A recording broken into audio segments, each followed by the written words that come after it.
Here's what just happened. I get thrown into real life in a real life situation where the emotions are raw, the pressure's up there. And then everything I practiced just vanished. It's harder. It's super hard. It's tough. And I get put in this position where I have to make a decision. I have to make a choice. Am I going to speak my truth? Am I going to be my truth? Or am I going to betray myself? Am I going to say some shit? Am I going to bullshit my way out of this situation just to avoid feeling uncomfortable? Because it is uncomfortable. So here's my truth.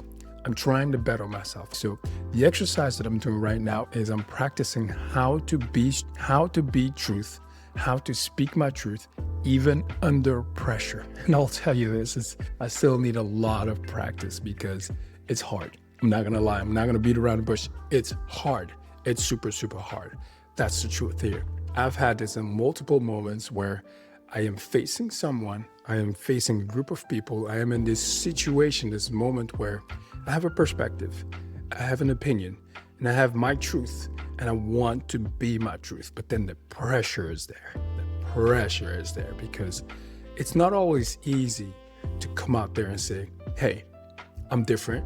I have this perspective. It may not match what you have to say. It may not match your values, and it may even shock you. That's my truth. And so what I'm working on is to be me, even when the pressure is there. I'm not gonna lie to you. I think there's been many moments where even when I knew that I had the choice, I made a split-second decision to often betray myself. And what I mean by that is instead of sticking to my truth, being my truth fully, and I'm talking about being me fully and not have to bend what I really feel, bend my truth just to make it fit into someone else's perspective, into someone else's world and another group's perspective. I have practiced to betray myself over and over again.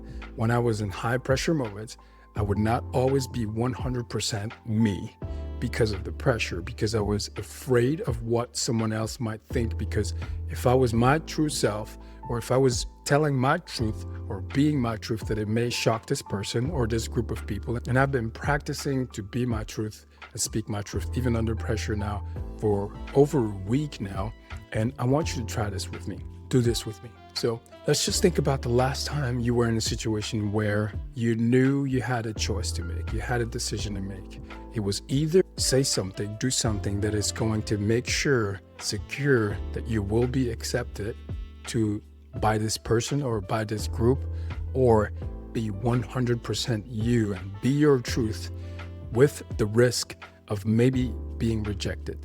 Just think about that moment where you knew you had the choice. Am I going to betray myself or am I going to be my truth? Just think about that.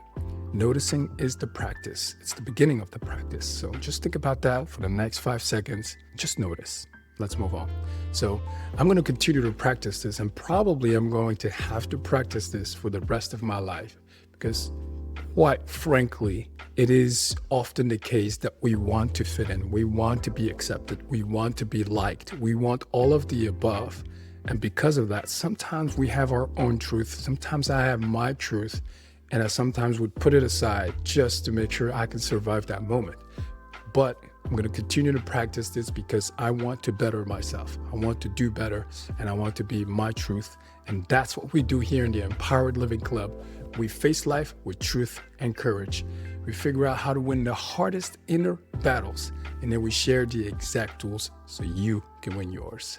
Live truthfully and live courageously. I am doing this, so you can do this too. My name is Chris Kasonga. Keep living an empowered life.